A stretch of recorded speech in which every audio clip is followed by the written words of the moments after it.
My name is Jack. I'm 29 years old, and my own family laughed as my stepbrother drove a screwdriver into my shoulder. Before I tell you about the judge's final verdict that left everyone in that courtroom speechless, do me a favor and let me know where you're watching from in the comments below. It helps to know I'm not alone in this. The silence in a courtroom is a heavy thing. It's not empty. It's full of everything that hasn't been said yet. It presses down on you, fills your ears, makes the sound of your own heart feel like a drumbeat of doom. I sat straight, my back aching, my gaze fixed on the judge. His name was Judge Thompson, a man with a face carved from granite and eyes that missed nothing. In his hands, he held a single, deceptively thin manila folder, a document with a government seal stamped on the front in stark red ink. Across the aisle, my family sat together, a perfect portrait of concerned solidarity. My mother, Eleanor, clutched a tissue in her hand, dabbing at eyes that were perfectly dry. Beside her, my stepfather Richard had his arm around her, his jaw set in a look of paternal disappointment aimed squarely at me. And between them sat Leo, my stepbrother, my attacker. He wasn't looking at the judge. He was looking at me, a faint, confident smirk playing on his lips, the same smirk he'd worn his entire life. The look that said, "I'm the golden boy. I always win."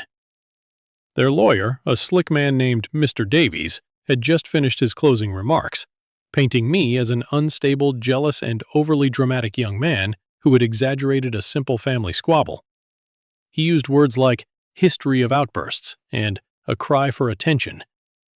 My family had nodded along to every lie. Judge Thompson cleared his throat, and the sound echoed like a gunshot in the stillness. "I have here," he began, his voice low and steady, "a report submitted by Mr. Jensen's legal counsel, provided by his employer." He opened the folder. The room held its breath. Leo's smirk widened just a fraction. He thought he knew what was coming. They all did. They thought this was the final nail in my coffin. The judge's eyes scanned the first page. His expression didn't change, but a subtle shift occurred. A flicker of something. Surprise? Respect? It was gone as quickly as it came. He looked up over the top of his glasses, first at Leo, then at my parents. Then his gaze settled on me. For a long moment, the entire world seemed to shrink to the space between his bench and my chair. He began to read, but to understand the weight of the words that came out of his mouth, to grasp why they landed like bombs in that silent room, you have to understand that this didn't start with the metallic taste of blood in my mouth at 4 o'clock in the morning. It didn't start with the searing pain in my shoulder. It started years ago, in the quiet, polite, soul-crushing theater of my own home. It was a Tuesday, I think, one of those unremarkable weeknights that bleed into one another. We were gathered around the heavy oak dining table Richard had bought after his first big business success. The table was a symbol, just like everything else in the house, solid, expensive, and meant to project an image of unbreakable family unity. The air was thick with the smell of roast chicken and my mother's perfume. Leo, as usual, was holding court. He was waving his fork around, telling a story about a sales contract he'd landed. It wasn't a huge deal, a mid-level client at the car dealership where he worked as an assistant sales manager. But to hear him tell it, you'd think he'd just negotiated world peace. "So I looked the guy dead in the eye," Leo said, leaning forward for dramatic effect, "and I said, 'This is the best offer you're going to get. Take it or leave it.' And you know what? The guy folded, shook my hand right there." My mother, Eleanor, beamed at him, her face alight with a pride she reserved exclusively for her firstborn. "Oh, Leo, that's wonderful! My boy, such a natural leader! Richard, did you hear that? He's a born closer." Richard grunted his approval. "That's the spirit, son. Aggressive, decisive. That's what gets you ahead." He raised his glass of wine to Leo's latest promotion. The word hung in the air. Promotion. Leo had been an assistant sales manager for 3 years. There was no promotion, but nobody corrected him. In this house, Leo's reality was the only one that mattered. We all clinked glasses. My own glass barely made a sound. Later, after the dessert plates were cleared, Eleanor turned to me, her smile becoming a little tighter, a little more forced. It was my turn for the perfunctory check-in. "And you, Jack? How was your week? Everything stable at that little government job of yours?" The condescension was so casual, so ingrained, I barely flinched anymore. I'd learned to swallow the bitterness. "It was good, actually," I said, trying to keep my voice even. "My team and I just wrapped up a major project. We managed to decrypt some communications that, well, it prevented a pretty serious security threat overseas." I left out the details, of course, the windowless, soundproofed room I worked in, the endless lines of code that blurred before my eyes, the gut-wrenching tension of knowing lives were on the line. I just gave them the sanitized, family-friendly version. Richard took a sip of his wine, swirling it in his glass. That's nice, son," he said, his eyes already glazing over. "Sounds complicated. You just stick with that. It's a safe job. Good pension, I imagine." Safe. That was their favorite word for my career. Safe, stable, and, by implication, boring. Unambitious. Nothing like Leo's high-stakes world of selling sedans. Eleanor patted my hand, her touch light and dismissive. "Well, that's lovely, dear. Just don't get too wrapped up in all that drama. You know how you can get. Now, Leo was telling me about the new commission structure they're introducing, and just like that, the spotlight swiveled back to its rightful place. I was invisible again. I sat there, a ghost at my own family's table, listening to them discuss Leo's potential earnings, his plans for a new watch, the endless, shining future they saw for him. No one asked another question about this security threat. No one cared. In their world, my victories were abstract and complicated, while Leo's were tangible and easy to celebrate. I looked down at my hands. In my world, precision and silence saved lives. But in this house, my silence just fed their lies. Family gatherings were a minefield, especially when my Aunt Carol was there. She was my mother's younger sister, a woman who weaponized pleasantries and fired passive-aggressive comments with the precision of a sniper. She'd hug you, tell you how wonderful you looked, and then whisper something to your mother that would cut you off at the knees. It was Thanksgiving. The house was overflowing with relatives, the noise level a constant, cheerful roar. I was trying to have a quiet conversation with a cousin about football when Aunt Carol descended upon me, a slice of pumpkin pie in hand. "Jack, darling," she cooed, squeezing my arm. "It's so good to see you out of your shell.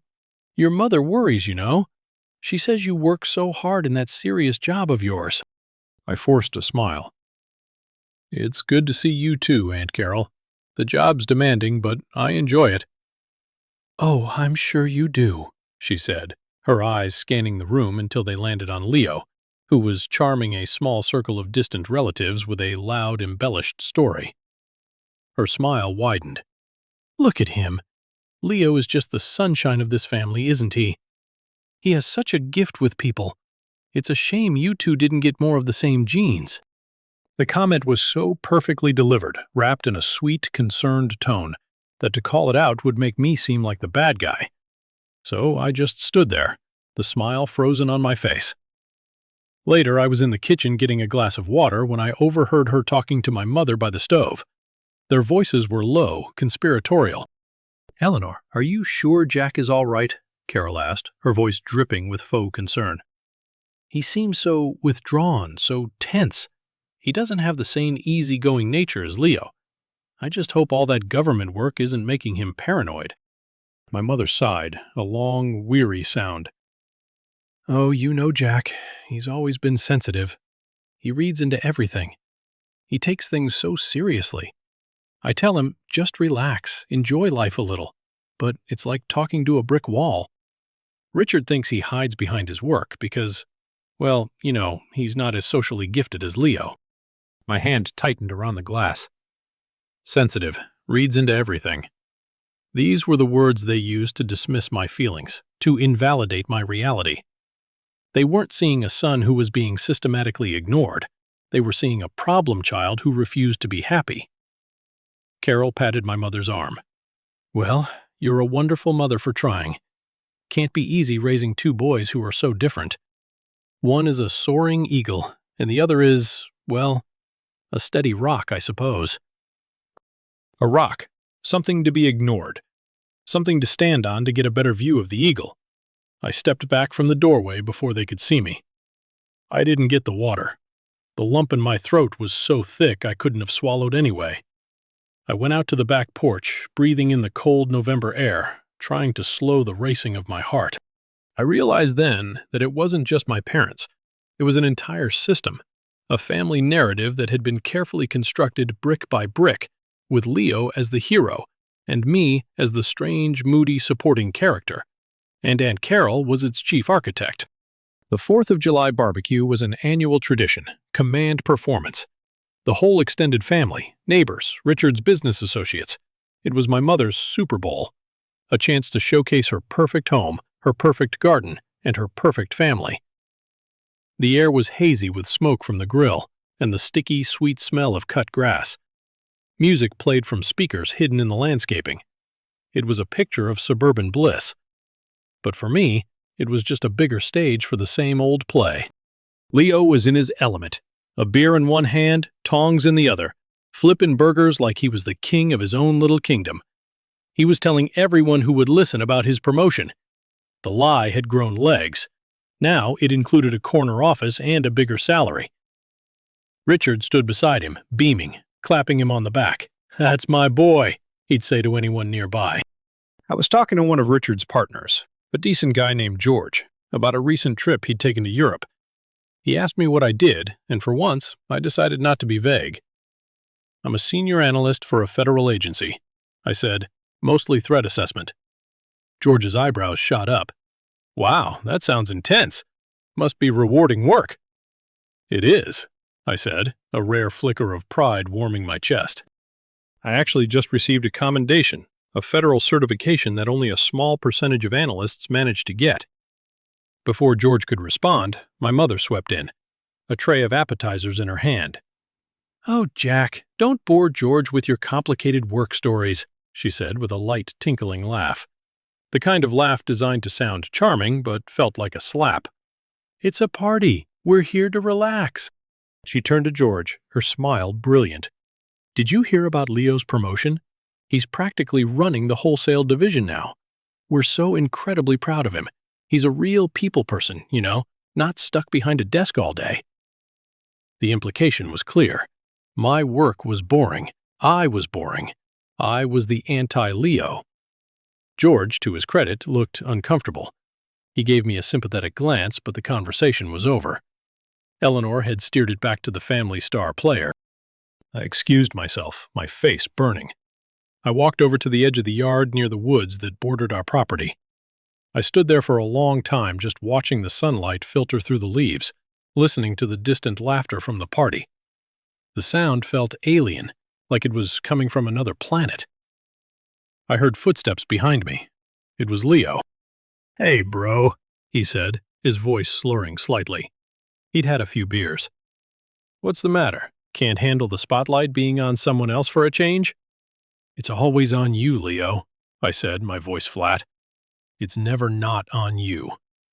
He laughed, a short, ugly sound. "That's because I give them something to be proud of. A new car, a sales record, a promotion. What do you give them? Vague stories about saving the world that nobody understands? You're such a drama queen, Jack." He punched me lightly on the arm, but there was no friendliness in it. It was a gesture of dominance. Mom's right. He continued leaning in close, his breath smelling of beer and smoke. "You always have to make everything so serious. Just be normal for once." He sauntered back to the party, leaving me standing there. And that's when I heard my mother's voice clear as a bell across the lawn, talking to Aunt Carol. "I just don't know what to do with him sometimes," she said with a dramatic sigh. "My son just loves to make a scene." That was it. That was the moment something inside me finally broke. It wasn't a loud crack, but a quiet, clean snap. I realized then that it didn't matter what I did or what I achieved. In their eyes, I would always be the problem. The one who was too serious. The one who made a scene. That phrase would echo in my head for the rest of the night. I didn't know it then, but it was a chilling prophecy of what was to come in the darkest hours of the morning. Sleep never came easy in that house. I was always on edge, a low-level hum of anxiety my constant companion. So when the crash came from downstairs, I was awake instantly. It wasn't a gentle bump. It was the sharp, splintering sound of something breaking violently. My clock read 4:02 a.m. My first thought was a break-in. I slid out of bed, my heart hammering against my ribs. I crept to my door, opening it a crack. The downstairs was dark, but a sliver of light was on in the kitchen. I heard a low, guttural curse followed by the clatter of something metal hitting the tile floor. I moved down the stairs, every step a calculated risk. The house was silent, except for the ragged breathing coming from the kitchen. I peeked around the corner. It wasn't a burglar. It was Leo. He was swaying in the middle of the room, lit by the stark, cold light of the open refrigerator. A shattered glass lay at his feet, and a dark puddle of what smelled like whiskey was spreading across the floor. He was drunk, not just tipsy from the party. This was blackout, reckless drunk. "Leo?" I said softly. "What's going on?" He spun around, his eyes wild and unfocused. When they landed on me, they narrowed with a familiar, ugly resentment. "Well, well, well," he sneered, his voice a low growl. "Look what we have here. Saint Jack coming down from his ivory tower to judge the rest of us mortals." "I'm not judging you," I said, keeping my voice calm, my hands held up in a placating gesture. I heard a crash. I thought someone broke in. "Oh, you'd like that, wouldn't you?" he spat, taking a clumsy step towards me. "Something you could report. Something you could analyze. Something to make you feel important." He was looking for a fight. I could see it in the tense line of his shoulders, the way he clenched and unclenched his fists. This was more than the beer from the barbecue.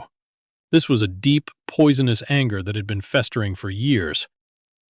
"Leo, you're drunk. Let's just get you to bed," I said, trying to de-escalate. "Don't you tell me what to do," he roared, his voice cracking. He pointed a trembling finger at me. "You think you're so much better than me, don't you? With your secret little job and your fancy words. But you're nothing. You know what Mom says about you?" I didn't want to know. I really didn't. But he wasn't going to be stopped. "She says you're a ghost," he hissed, his face contorted in a cruel grin. "You're just a ghost in this house. You hide behind that stupid job because you know nobody here actually wants you around. You're a black hole of drama, and you suck the fun out of everything." Every word was a punch to the gut. It was one thing to feel it, to suspect it. It was another to hear it said out loud, thrown at me like a stone. She didn't say that, I said, but my voice lacked conviction. It sounded weak even in my own ears. "Oh, she did." Leo laughed, a bitter, broken sound. "She says it all the time, her and Richard. They talk about what a burden you are, how they wish you'd just get a life." He was an inch from my face now. I could smell the sour whiskey on his breath. I didn't back down. Couldn't. Not this time. "And what about you, Leo?" I said, my voice dangerously quiet. "The golden boy. The one with the big promotion that doesn't exist. The one who gets drunk and smashes up the kitchen at 4 o'clock in the morning. They must be so proud." His face changed. The drunken haze was burned away by pure, white-hot fury. For a second, I saw something in his eyes I'd never seen before. Pure hatred. "You shut your mouth," he whispered. His hand shot out. Not at me, but to the utensil drawer next to the sink. He yanked it open. The sound of rattling metal filled the small, tense space between us. And then I saw it. The glint of steel under the refrigerator light. He had a screwdriver in his hand. A long one with a Phillips head. Time slows down in moments of extreme danger.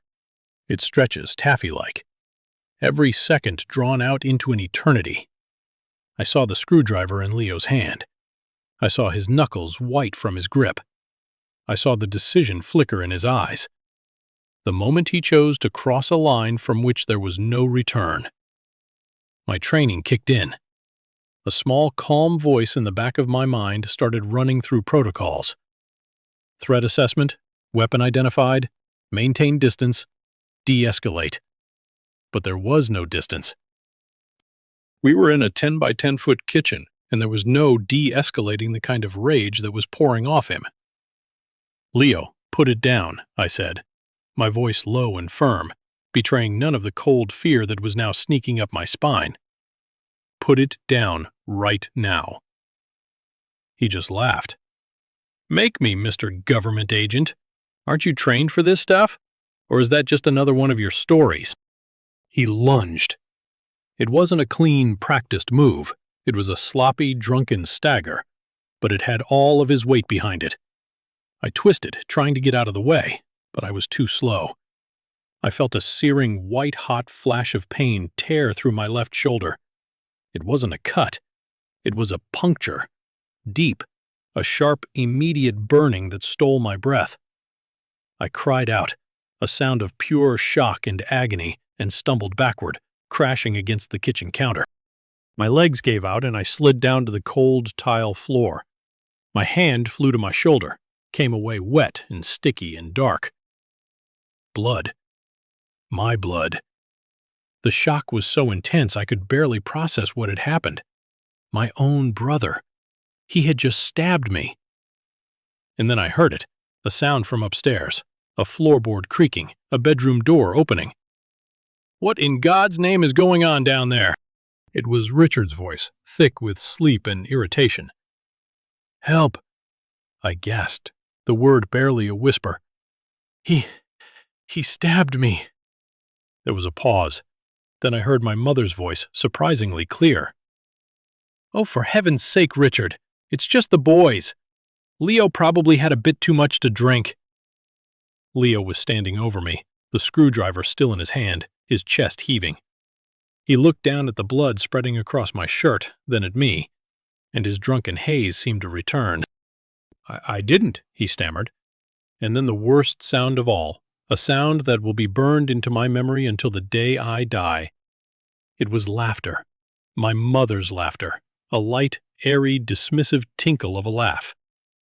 "Listen to him," she called down the stairs, her voice full of amusement. "He probably slipped on the whiskey and landed on something. Jack, stop being so dramatic. You're going to wake the whole neighborhood." Dramatic. The word hit me harder than the screwdriver. I was on the floor, bleeding from a puncture wound inflicted by her son, and she was calling me dramatic. My vision started to swim. The edges of the room went fuzzy. I looked at Leo, who was now just staring, dumbfounded. I looked up towards the sound of my parents' voices. They weren't coming down. They weren't calling for help. They were laughing. My hand fumbled for my phone in my pocket. My fingers were slick with blood, but I managed to grip it.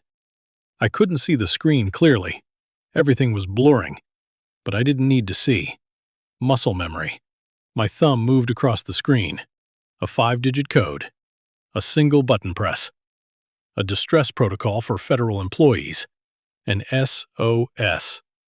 The last thing I saw before everything went dark was the look of utter indifference on my brother's face as he turned and walked away, leaving me on the floor. The last thing I heard was my mother telling my stepfather to just come back to bed. Waking up was a slow, painful process. The first thing I registered was a dull, throbbing ache in my shoulder. The second was the sterile, antiseptic smell that can only mean one thing: a hospital.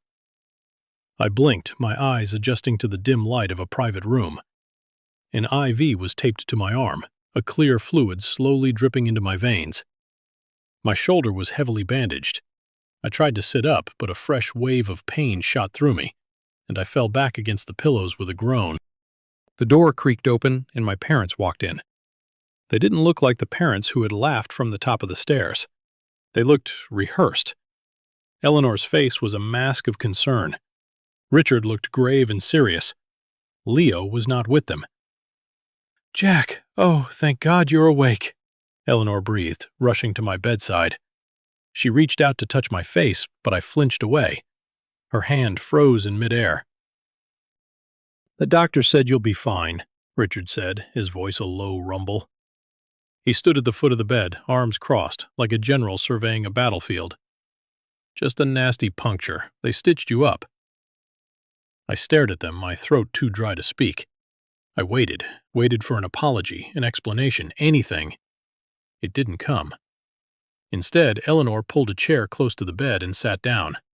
She took a deep breath, the kind someone takes before delivering a difficult but necessary speech. "Now listen, Jack," she began, her voice soft and persuasive. "There was a lot of confusion last night. The paramedics came, the police. It was all very chaotic." "Leo stabbed me," I croaked, the words tearing at my raw throat. Richard sighed, a long, exasperated sound. "Son, we need to be very clear about what happened. You were both drinking. Leo spilled a bottle. You slipped and you fell onto the toolbox that was by the back door. You fell on a screwdriver. It was a terrible, terrible accident." I stared at him, my mind struggling to comprehend the audacity of the lie. "The toolbox? It was in the garage, 100 feet away." "That's not what happened," I said, my voice gaining a little strength. "Leo attacked me. You heard it. You were there."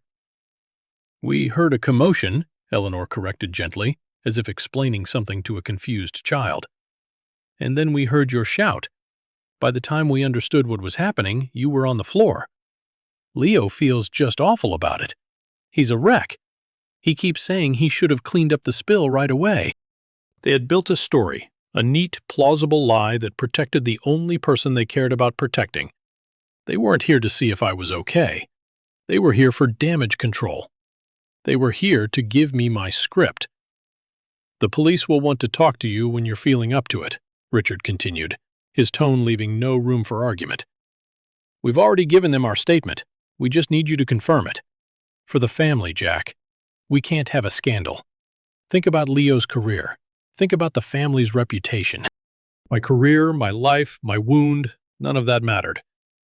I turned my head and looked out the window. The sky was a bleak gray dawn. In that moment, I felt a cold clarity I had never felt before. The last lingering thread of hope I'd had for my family's love, for their validation, was severed.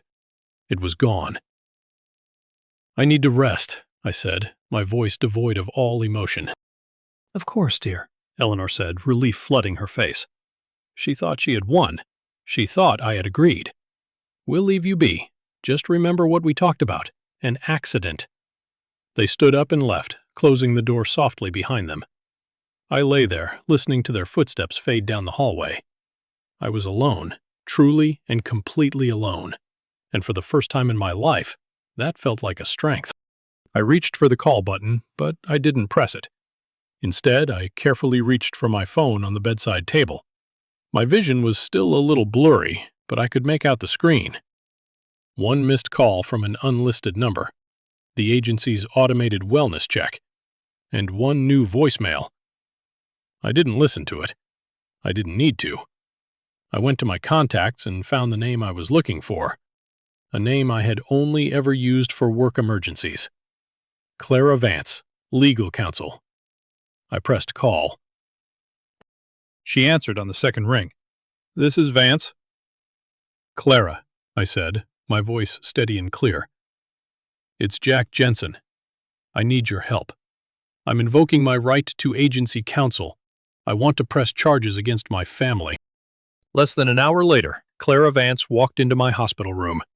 She was exactly as I remembered her from our mandatory legal briefings. Sharp, precise, and exuding an aura of no-nonsense competence. She wore a tailored black suit that seemed impervious to wrinkles and carried a thin leather briefcase. She didn't offer sympathy or platitudes. She offered something better. Action. "Jack," she said with a curt nod, her eyes immediately assessing the IV, the bandages, my pale face.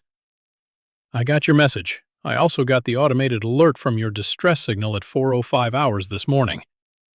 She pulled the visitor's chair to the bed, opened her briefcase, and took out a tablet. "Your SOS triggered an automatic wellness check to your registered address. When you didn't respond to the follow-up call, local law enforcement and paramedics were dispatched. They found you semi-conscious on the kitchen floor with a penetrating wound to the left shoulder. Everything has been documented. A wave of relief washed over me, so potent it almost made me dizzy. I hadn't been sure the signal went through. I wasn't just a son telling a story his parents denied. I was a federal employee who had activated a security protocol. The game had changed. My parents, I started, but she held up a hand. I've already reviewed the preliminary police report, she said, her eyes fixed on the tablet. Statement from Eleanor and Richard Jensen claims you slipped and fell on a toolbox. Statement from Leo Jensen corroborates their story. He expresses deep remorse for the accident. She looked up at me, one eyebrow raised. Is that what happened? No, I said, the word coming out with more force than I expected. Leo and I argued. He was drunk. He grabbed a screwdriver from a drawer and he stabbed me. Clara's expression didn't change, but she made a note on her tablet. The paramedics report notes the absence of any toolbox in the immediate vicinity of where you were found. They also noted the wound characteristics are more consistent with a direct thrust than a fall. She was connecting the dots. She was seeing the truth. For the first time, I felt like I wasn't going crazy. What happens now? I asked. That depends on you, she said, her gaze direct and unflinching. You have several options. We can treat this as a family matter and let it go. We can file for a restraining order, or, given that you are a federal employee with a security clearance and this was a deliberate assault, we can pursue this to the fullest extent of the law. The agency takes the security of its personnel very seriously. Jack, an assault on you is an assault on the institution. She was offering me a way out, a shield, the full weight and power of the United States government. They laughed. I whispered, the memory fresh and raw. When I was on the floor bleeding, they stood upstairs and they laughed at me. Clara was silent for a moment. Her professional mask softened just a fraction. Then it seems you only have one option, she said quietly. We fight back. I've already taken the liberty of requesting a copy of the 911 dispatch records and body cam footage from the responding officers. I'll also be petitioning the court for a warrant to test the screwdriver found at the scene for your blood and Leo's fingerprints. She was already 10 steps ahead. My parents will hire the best lawyer, I said, thinking of Richard's deep pockets. Let them, Clara said with a thin, confident smile. They can hire the most expensive divorce lawyer in the state, but he'll be bringing a knife to a gunfight. They think this is about family drama. They don't understand that this is now a federal matter. She paused, then added a detail that would become critical. Your director Coleman sends his regards.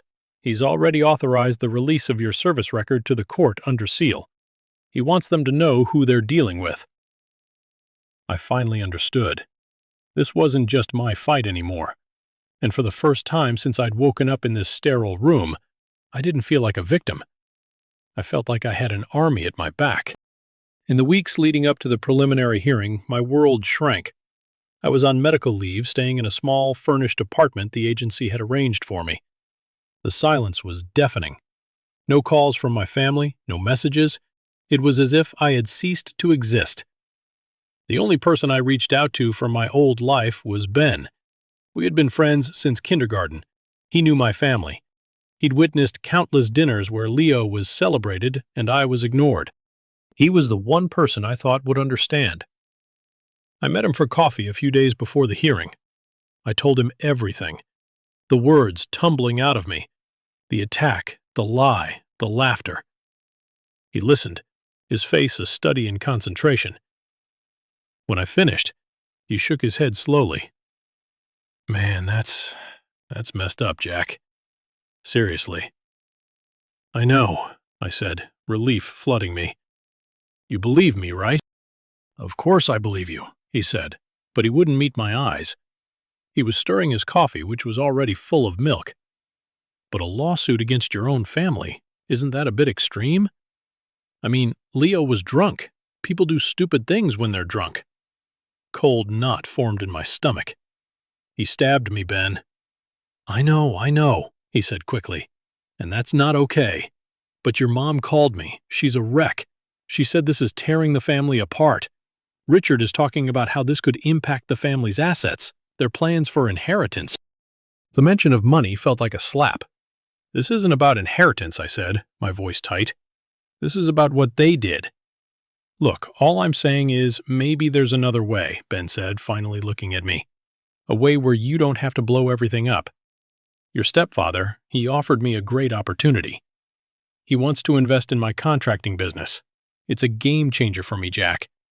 And there it was, the price of our friendship, the price of my pain. A business investment. I stood up, my chair scraping against the floor. "He bought you." "It's not like that," Ben insisted, his face flushing. He thinks you're being irrational, and he wants people around you who can talk some sense into you." "So you're going to be his mouthpiece?" I asked, my voice shaking with a rage I hadn't felt before. It was a cold, quiet fury. "You're going to stand by and watch them destroy me for a business deal." He didn't answer. He just looked down at his coffee. I threw a $10 bill on the table. "Enjoy the investment," I said, and walked out without looking back. The betrayal hurt in a different way than my family's. It was the quiet, insidious death of a bond one thought was unshakable. It confirmed what Clara's arrival had first signaled. My old life was over. Everyone in it had chosen a side, and I was standing on mine, completely alone. As I walked down the street, I realized Ben's betrayal was a gift. It severed my last tie. There was nothing left to lose, and that made me dangerous. The day of the hearing, the courtroom was exactly as I'd imagined it in the opening moments of the story. But now living it for real was surreal. My family and their lawyer, Mr. Davies, were already seated. They looked confident, composed. Eleanor gave the judge a small, sad smile. The picture of a grieving mother forced into an impossible situation. Richard looked stern and protective. Leo looked bored, as if this whole thing was a ridiculous inconvenience. Mr. Davies was a master of courtroom theater. He spoke in a smooth, reasonable tone, his words carefully chosen to paint a picture of a loving, if imperfect, family pushed to its limits by a difficult son. "Your Honor," he began, addressing the judge with practiced deference, "what we have here is not a criminal case. It is a family tragedy, a misunderstanding born from a night of heightened emotions, fueled by alcohol on both sides." I stiffened. On both sides? I hadn't had a single drink that night. "The Jensen family," he continued, gesturing towards them with a sweep of his hand, "is a respected pillar of this community. Richard Jensen is a successful businessman. Eleanor Jensen is a devoted mother. They have raised 2 sons. One, Leo, is a successful and outgoing young man with a promising career." He paused, letting his gaze fall on me. "The other, Jack, is more complicated." He walked slowly towards the judge's bench. "Jack Jensen is a young man who, by all accounts, has always felt like an outsider in his own family. He has a history of what his mother lovingly refers to as being dramatic. He feels his achievements are overlooked. He feels his brother is favored. These are common feelings in many families, Your Honor. Sibling rivalry is as old as time itself." Clara sat perfectly still beside me, her face impassive. She had warned me this would happen. "Let him talk," she had said. "He's digging his own grave." Davies continued, his voice dripping with sympathy. "On the night in question, Leo Jensen admits he had too much to drink. He admits there was an argument. He is deeply, profoundly sorry for that. But his recollection, and that of his parents, is clear. Jack, in a state of agitation, slipped on the spilled liquid and tragically fell. The resulting injury was a freak accident. An accident that Mr. Jack Jensen, in his desire for attention, has spun into a malicious tale of assault to punish his family for years of perceived slights. He then called his one and only witness, Ben." My heart sank.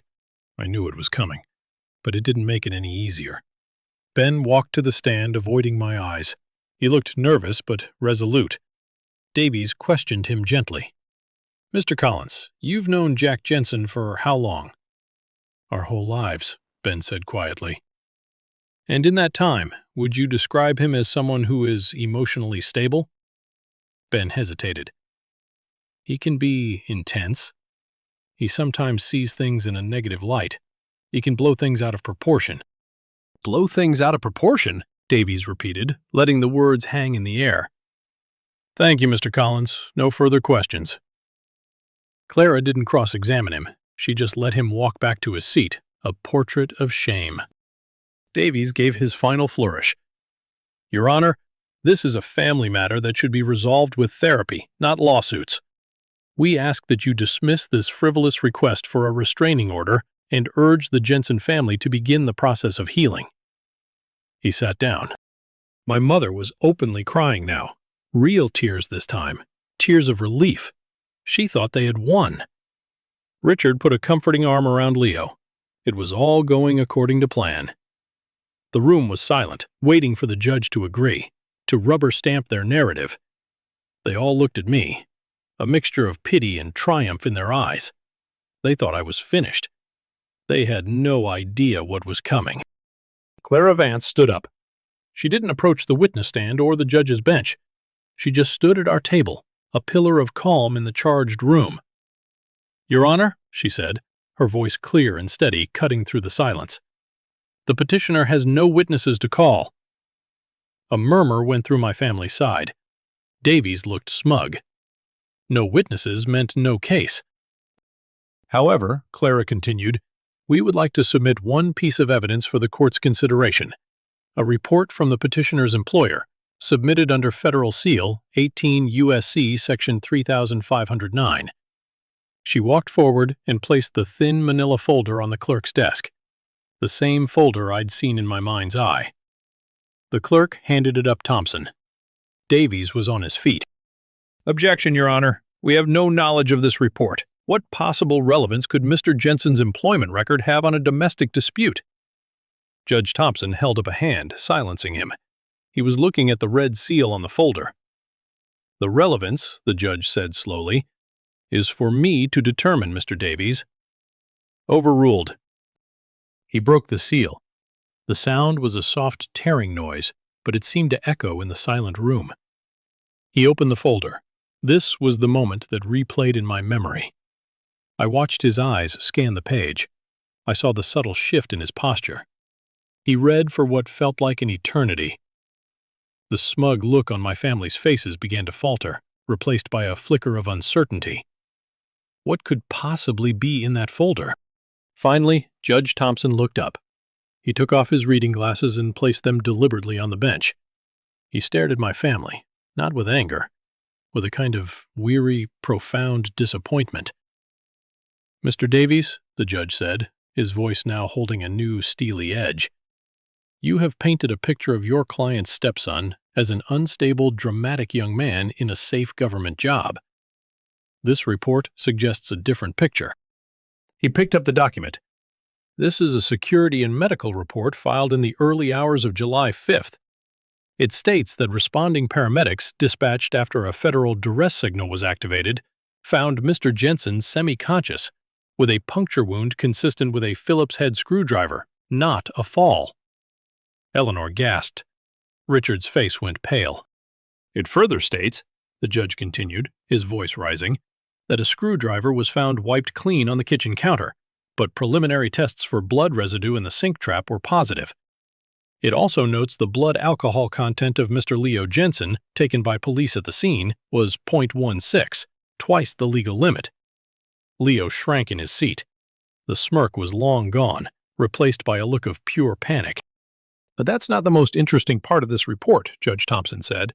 He looked directly at me. "This report also includes a summary of Mr. Jack Jensen's service record. It details his role as a senior threat analyst. It lists 3 separate occasions in the last 2 years where his direct analysis and attention to detail were instrumental in preventing acts that would have resulted in significant loss of life on foreign soil." It includes a commendation for grace and precision under extreme pressure. He put the paper down and leaned forward, his eyes burning into my parents. The safe little job you so casually dismissed involves a level of security clearance and responsibility that few people in this country will ever hold. The work you called boring saves lives. The son you called dramatic is, by the accounts of his superiors, a national asset. The silence in the room was absolute. My mother's mouth was open, but no sound came out. Richard looked like he'd been turned to stone. The judge's gaze was withering. It appears your son's precision saved other people's lives in the past. On the night of July 4th, his precision in activating a distress signal while bleeding out on his kitchen floor saved his own. He picked up his gavel. The request for a permanent restraining order is granted, effective immediately. Furthermore, based on the evidence presented in this report, I am referring this entire case to the District Attorney's Office for criminal prosecution on charges of assault with a deadly weapon and obstruction of justice. The gavel came down with a crack that made everyone jump. And Mr. Leo Jensen, the judge added, his voice cold as ice, I suggest you get a very, very good criminal lawyer. CTA moment. This was the moment. The moment the lies shattered and the truth, in all its brutal clarity, came to light. This was the moment I finally took back my own life. Thank you for staying with me until this point. You are incredible. If you could, please help me out by liking this video and commenting the number 1 down below, just so I know you made it here with me. It doesn't just help more people find the story. It lets me know that what I went through means something to someone else. Your support is the single biggest reason I can continue to share the rest of this journey. The aftermath was chaos. 2 bailiffs moved towards Leo, their movements calm and practiced. One of them pulled out a pair of handcuffs. The metallic click echoed in the stunned silence. Leo's face crumpled. The arrogance, the confidence, the lifelong certainty that he could do no wrong, it all evaporated in an instant, replaced by the terrified, bewildered look of a child who had finally been told no. "Wait," he stammered, looking at his father. "Dad, do something!" Richard was frozen, his face a mask of disbelief. He looked from Leo to the judge to me, as if he couldn't process the reality of the situation. But Eleanor broke. The spell was shattered. She lunged forward, grabbing Leo's arm as the bailiff tried to cuff him. "No, you can't do this. He's my son. It was an accident," she shrieked, her voice shrill and hysterical. The bailiff gently but firmly removed her hand. "Ma'am, please step back." She turned her desperate eyes on me. All pretense was gone. This was raw, primal. Jack, please, tell them to stop. You can't do this to him. He's your brother. Please, he didn't mean it." Her words washed over me. He's your brother. The same brother who had plunged a screwdriver into my shoulder. The same brother whose actions she had laughed at. I looked at her, at this woman who was my mother, and I felt nothing. The part of me that had craved her love and approval for so long was a hollowed-out crater. There was nothing left for her pleas to latch onto. I stood up. Clara put a steadying hand on my arm. I gave her a small nod to let her know I was okay. "Jack, don't you walk away from me." Eleanor screamed as I turned towards the courtroom doors. "We need to talk. We're a family." I didn't look back. I didn't slow my pace. With every step I took, I could feel the invisible chains that had bound me to them for 29 years falling away. I walked past Ben, who was staring at the floor, his face ashen. I walked past Aunt Carol, who looked utterly horrified. I walked past all the ghosts of my past and pushed open the heavy doors. The noise of the courthouse hallway rushed in, a welcome wave of normalcy. I didn't stop walking until I was outside, on the steps, breathing in the free, open air. The sun was bright, and I had to squint.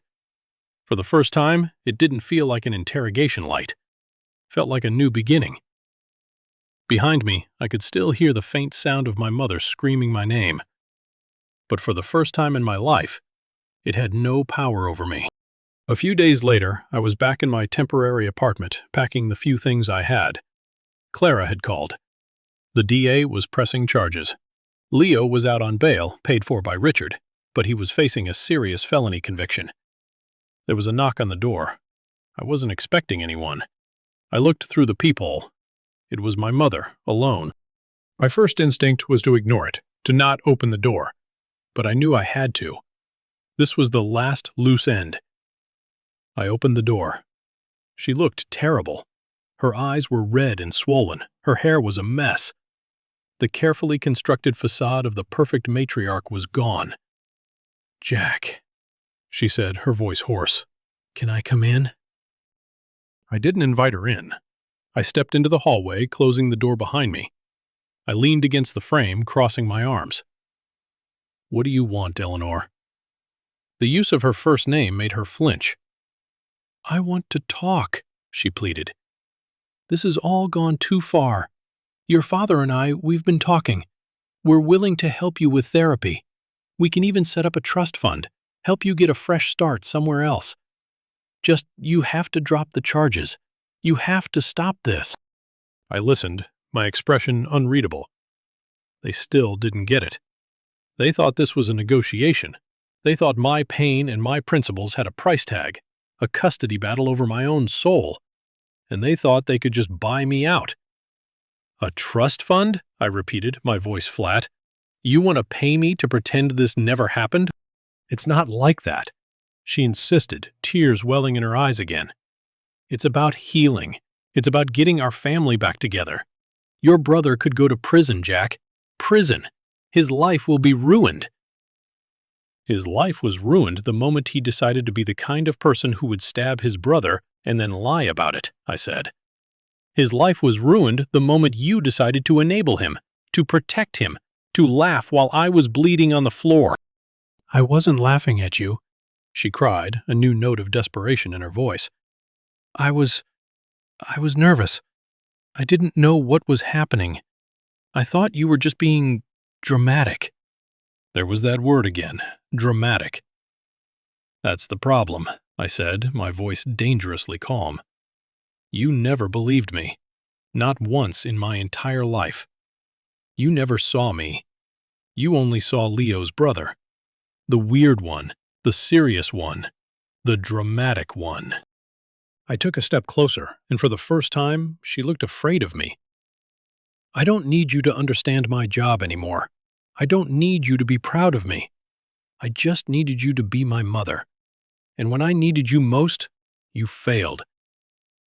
I turned and put my hand on the doorknob. "So, no," I said, looking back at her one last time. "I will not be dropping the charges. This isn't about family anymore. This is about consequences." I walked back into my apartment and closed the door, locking it behind me. I leaned against it, listening as she stood in the hallway for a long moment. Then, finally, I heard the sound of her footsteps retreating. The final definitive sound of my past walking away. A year can change everything. I was standing in my new office. It was twice the size of my old cubicle and had a window that looked out over the sprawling, energetic city I now called home. After the trial, Leo was convicted of aggravated assault and sentenced to 3 years, though he'd likely be out on parole in 18 months. Director Coleman had called me in. He offered me a promotion, head of my own threat analysis team, a new city, a fresh start, a new life. I took it without a second thought. My new life was quiet, but it was mine. I had a small circle of friends from work, people who respected me for my mind, not for who my family was. We'd grab drinks after work, talk about data streams and geopolitical tensions, and for the first time, I felt like I belonged somewhere. I was no longer a ghost in someone else's house. One Saturday morning, I was sorting through my mail when I saw a letter with a familiar return address. It was from my old neighborhood, but it wasn't from my family. The name on it was Martha Gable. Took me a moment to place it. Mrs. Gable, the elderly woman who lived next door, who was always tending her roses. My hands trembled slightly as I opened it. Her handwriting was shaky. the writing of someone who had spent a long time thinking about what to say. "Dear Jack," it began, "I am writing to you because I have a confession to make, and a conscience that will not let me rest. I am so terribly sorry. On the night you were hurt, I was awake. My husband's cough was bad, and I was up getting him some water. My kitchen window faces yours. I heard the shouting. I am ashamed to say I listened. I heard your brother say terrible, cruel things to you, and then I heard the crash, and I heard you cry out. It was a sound of real pain, and it frightened me. I wanted to call the police. I reached for the phone, but then I heard your parents. I heard them tell you to stop being dramatic, and I heard your mother laugh. In that moment, I was a coward. The Jensens were a powerful family in the neighborhood. Your stepfather had a lot of influence. I was afraid of getting involved, afraid of causing trouble for my own family. So I did nothing. I went back to bed and pretended I had heard nothing. I read about the trial in the paper. I read that you got justice, and I was so relieved. But my silence has haunted me every day for this past year. I'm writing to you now not to ask for your forgiveness, because I don't deserve it, but to tell you that you weren't crazy. You weren't being dramatic. I heard it. I know the truth, and I will live with the shame of my cowardice for the rest of my days.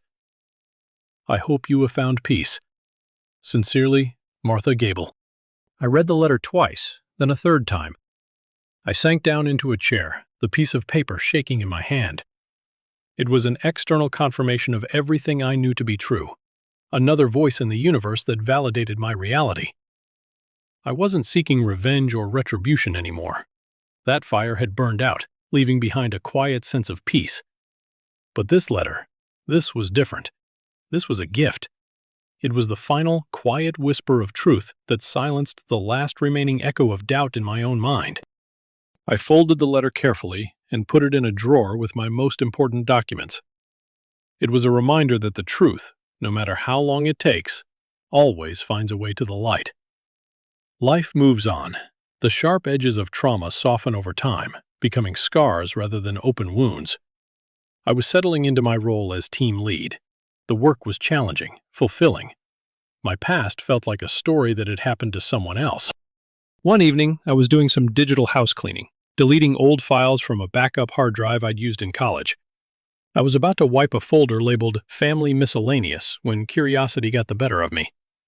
It was mostly old photos, scanned documents for school applications, but one subfolder caught my eye. Email forwards. I clicked on it.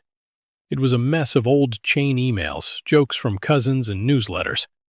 I was about to delete it all when I saw a subject line that made my blood run cold. Forward, urgent. Regarding Leo Jensen's disciplinary action.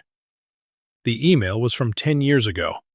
It was from my mother to my aunt. My mother had forwarded a conversation she'd had with Richard, and Richard had forwarded a conversation he'd had with the headmaster of a private boarding school Leo had attended for one semester when he was 17. My fingers felt numb as I opened the original message. It was from the headmaster to my stepfather. Mr. Jensen, it read, I am writing to inform you of the board's final decision. Following the incident last Tuesday in which Leo assaulted another student in the dormitory, resulting in a broken wrist for the boy, we have no choice but to permanently expel him. This kind of violent, unprovoked behavior is unacceptable, and we cannot risk the safety of our other students. We have kept the matter internal as you requested to avoid any police involvement, but our decision is irreversible. I kept reading, scrolling down through the chain. The next email was from Richard to my mother. Eleanor, I've handled it. I made a significant donation to the school's athletic fund. They've agreed to change his record to withdrew for personal reasons. No permanent mark. We'll just tell everyone the school wasn't a good fit. It's critical no one finds out about this. A police record would follow him forever. He's a good kid. He just has a temper. He deserves a clean slate.